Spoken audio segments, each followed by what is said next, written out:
சீரமைச்சு தான் ஆகணும். அதுக்கு வந்து அரசு தான் வந்து கவனத்தில் கொள்ளணும். ஏன்னா இது வந்து இளைஞர்களோட வாழ்க்கை.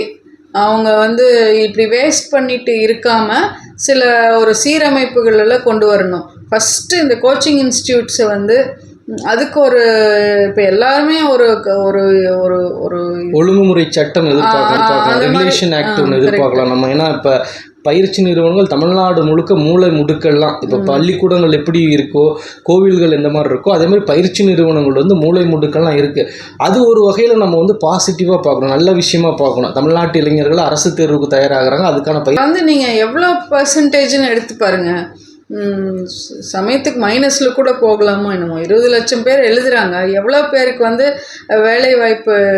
20 லட்சம் தேர்வு எழுதுறாங்கன்னு அந்த நம்பர் வந்து பார்த்தீங்கன்னா குரூப் 4 தேர்வுக்கானது. பொதுவாக அந்த 20 லட்சங்கிறது குரூப் 4 அத்தனை பேர் அவங்க எக்ஸாம் எழுத முயற்சி பண்ணுறாங்க.